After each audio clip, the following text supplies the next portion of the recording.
pour l'instant, je m'occupe avec une petite équipe des analyses commerciales et politiques dans les pays tiers, politiques agricoles.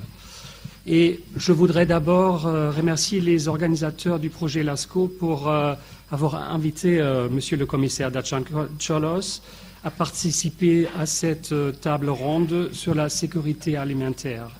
Il regrette beaucoup qu'il ne peut pas assister parce que c'est très proche à son intérêt personnel et politique de suivre les discussions sur la sécurité alimentaire. La production et la sécurité alimentaire sont revenus au premier plan au niveau mondial. Partout, on se pose la question, comme ici, de savoir comment nourrir le monde dans une situation où on se rend compte que les ressources naturelles sont limitées et la pression s'aggrave avec le changement climatique. Alors ce moment est idéal pour avancer dans notre réflexion ensemble. Les marchés agricoles ne sont pas en crise, heureusement. Nous pouvons réfléchir sans la pression du court terme. D'autre part, la conférence ministérielle au sein de l'OMC va démarrer dans quelques jours à Bali. Aujourd'hui, cet après-midi, je souhaiterais me concentrer sur 4 messages. Première, pour augmenter la sécurité alimentaire, nous devons nous occuper de réduire la pauvreté et pour augmenter la productivité agricole, nous avons besoin de plus d'investissements dans l'agriculture et nous devons favoriser l'innovation. Deuxième message, nous devons nous servir des opportunités positives qui existent du commerce. Troisième message, la coopération internationale doit aller au-delà du commerce. Il faut renforcer et trouver une bonne gouvernance. Et dernier message, des augmentations de productivité doivent être encouragées, mais dans une façon durable qui tient en compte le changement climatique. Alors, le premier sujet, pour moi, le développement agricole a un rôle stratégique à jouer dans l'amélioration de la sécurité alimentaire. La plupart des hommes et femmes au risque de faim ou malnutrition habitent dans les zones rurales. Très souvent, ils travaillent en agriculture sans option alternative. Ils sont liés à leur production régionale.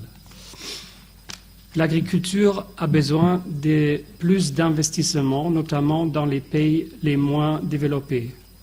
Alors notre responsabilité me semble être de faire en sorte que l'agriculture remplisse l'ensemble de ses missions. Bien sûr, l'approvisionnement des aliments et aussi des matériaux de base pour l'énergie et l'industrie, une source de revenus et de croissance économique pour la population la plus pauvre dans les zones rurales, et aussi une bonne gestion des ressources naturelles. Comme souligné dans le rapport 2012 de la FAO sur la situation mondiale de l'alimentation et l'agriculture, les agriculteurs doivent être au centre des stratégies d'investissement, car ce sont les investisseurs principaux. Nous devons viser surtout les petits agriculteurs pour mobiliser leur grande capacité d'augmenter la production avec des petits apports. Pour ça, l'accès au crédit pour les investissements doit être stimulé. Le système bancaire doit être mieux formé à l'accompagnement du secteur agricole. Et l'agriculture est fortement liée à l'agribusiness aussi. Une cohabitation, une coopération de tous les modes de production doit être favorisée. La Commission européenne est fortement engagée pour que les investissements dans les chaînes de valeur agricole au niveau local soient mis en place dans une optique de développement durable. L'agriculture durable et la sécurité alimentaire et nutritionnelle sont par exemple au cœur de notre agenda pour le changement. C'est le document qui décrit la politique de coopération de l'Union européenne. L'agriculture sera un des secteurs de concentration de notre aide dans une très grande partie des pays en développement. Il y a plus de possibilités d'augmenter la productivité agricole que de mobiliser plus de terres ou plus de ressources en eau ou des autres ressources naturelles. La solution réside dans la recherche et l'innovation au sens large. L'agriculture de demain est une agriculture de la connaissance. Je ne pense pas uniquement à une amélioration de la productivité, mais aussi à la bonne gestion des ressources naturelles et même des régions du monde les plus fertiles et plus productives ne peuvent pas se permettre d'ignorer cette dimension. L'Union européenne va commencer bientôt le programme de recherche Horizon 2020, qui va nous permettre de mieux coordonner les connaissances. Il peut lui aussi être un cadre de coopération avec des pays tiers, pays en développement. Et en plus, pour les années qui viennent, nous allons avoir un budget spécifique pour la recherche en domaine agricole au niveau européen. Les agriculteurs dans les pays en voie de développement devraient tirer au mieux avantage des résultats de cette recherche, les plus récentes, par exemple sur l'efficience de l'utilisation des engrais minéraux ou sur les techniques agroécologiques qui réduisent les coûts d'intrants, tout en accroissant la durabilité des écosystèmes et la protection de l'environnement.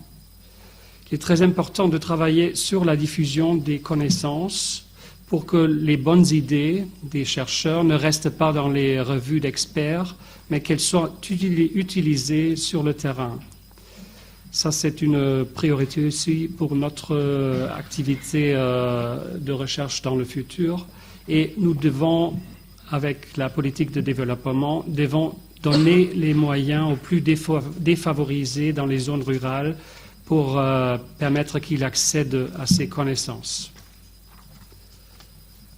Mon deuxième point, c'est sur les questions de commerce. Si il y a une crise alimentaire dans une région ou un pays, c'est le commerce qui peut aider, qui peut permettre d'approvisionner ces régions ou pays en crise.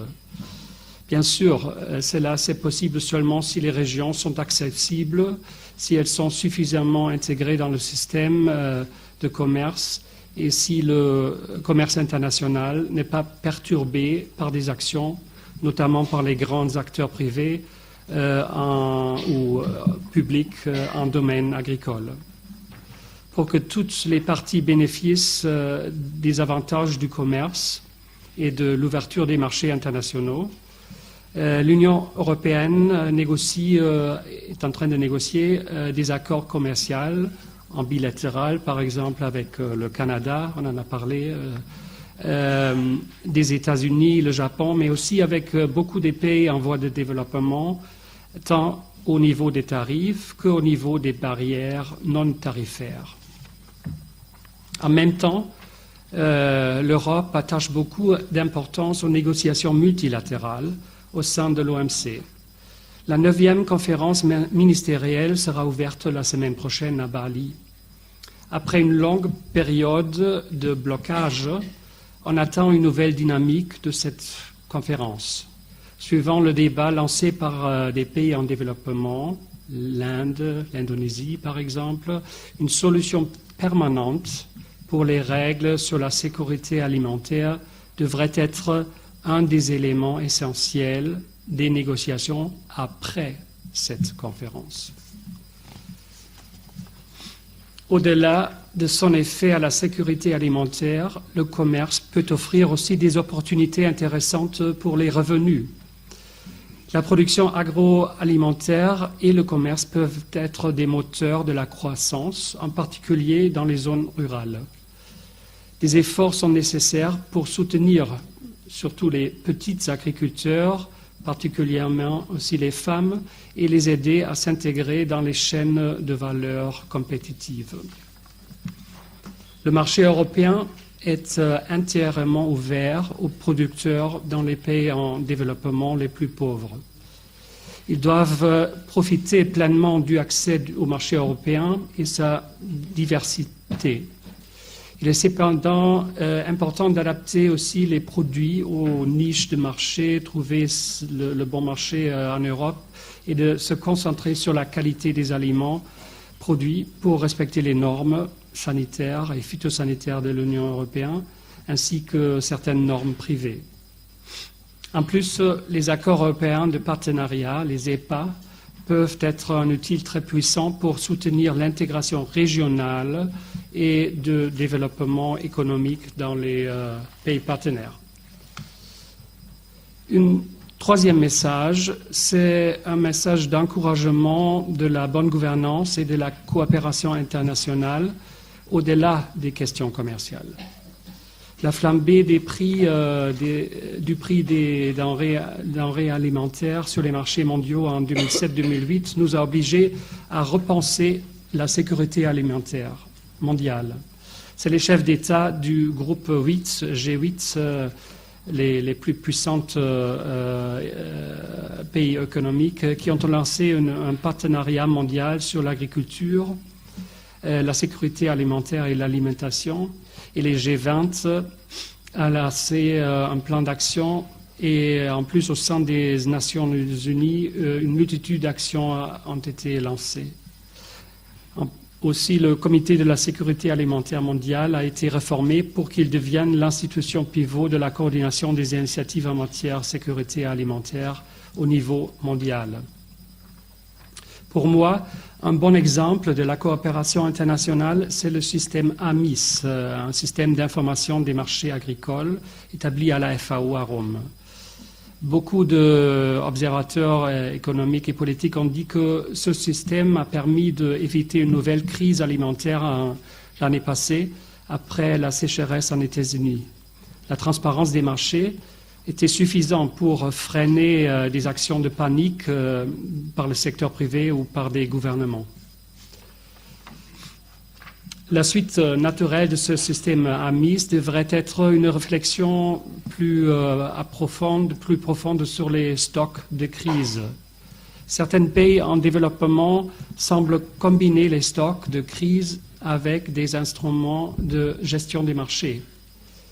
Il me semble important dans ces cas de prendre en compte les limites avérées de tels mécanismes et de contribuer ensemble à des instruments adaptés à la nouvelle génération des politiques agricoles qui évitent le productivisme brut provoquant des surproductions structurelles et l'épuisement des ressources naturelles. On va en parler plus profondément après la conférence de Bali. On a besoin d'une coopération internationale plus forte aussi pour développer des règles pour des investissements responsables. Les investissements sont indispensables, mais ils doivent se faire dans un cadre durable, tant du point de vue de l'utilisation des sols que des ressources naturelles ou du droit des populations locales.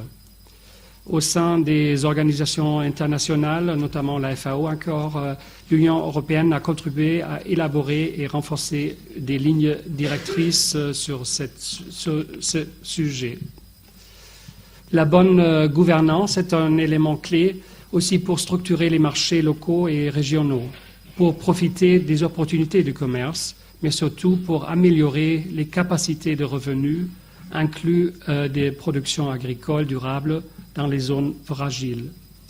Les analyses et les initiatives internationales doivent être renforcées dans ce sens. L'Union européenne, par exemple, a une expertise à partager en matière de gouvernance. Je pense à l'élargissement. On a déjà démontré avec des progrès importants, tant qu'au niveau de la compétitivité que de la durabilité et la viabilité des zones rurales dans ces pays-là. Nous voulons en parallèle que les instruments de la politique agricole européenne soient cohérents avec nos objectifs de développement. Ils ne doivent plus nuire à nos partenaires. Les restitutions à l'exportation ont généré beaucoup d'émotions ici il y a quelques années. Mais je tiens à souligner que ce n'est plus l'instrument central pour la gestion des marchés agricoles. D'ailleurs, les dernières subventions pour certains produits ont été éliminées. Nous ne les supprimons pas totalement pour l'instant, car nous souhaitons que les autres partenaires dans le monde suppriment également leurs instruments similaires. Nous utilisons comme instrument de négociation pour l'instant. Et finalement, un quatrième aspect, le but pour les actions internationales et nationales doit être de promouvoir une agriculture plus productive et plus durable en même temps. L'agriculture est l'une des activités qui contribue le plus à l'émission de gaz à effet de serre. Ces émissions d'oxyde d'azote et de méthane représentent environ 14% des émissions anthropiques totales. La mission première des gouvernements dans le cadre de l'adaptation climatique consiste à établir des mesures pour aider le secteur privé à l'adapter.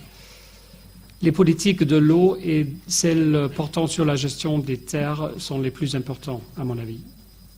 Aussi en Europe, l'agriculture doit produire mieux.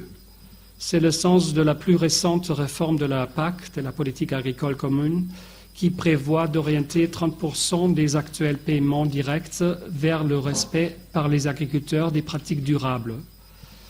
Des pratiques simples à mettre en œuvre, mais qui auront un véritable effet de levier pour lutter contre le changement climatique et de la perte rapide de la biodiversité. Avant de terminer, je voudrais dire quelques mots sur l'année prochaine, 2014, qui sera l'année de l'agriculture familiale des Nations Unies, lancée la semaine dernière à New York. Elle est une bonne opportunité à saisir pour promouvoir ce modèle agricole, car il est central pour mettre en valeur le potentiel agricole. La Commission européenne est activement engagée dans cette action. Nous travaillons activement avec la FAO et les organisations internationales pour assurer la réussite et nous allons accueillir une conférence internationale ce vendredi à Bruxelles. En conclusion, je voudrais bien répéter un peu les 4 messages clés pour cette table ronde. En premier, la sécurité alimentaire est d'abord un problème de pauvreté. La plupart des pauvres dans le monde habitent dans les zones rurales et sont liés à l'agriculture. C'est pourquoi des investissements dans l'agriculture et des innovations sont des actions clés pour augmenter la sécurité alimentaire. En deuxième, le commerce régional et international contribue à développer les économies et les revenus. Il a un rôle important à jouer en cas de crise alimentaire.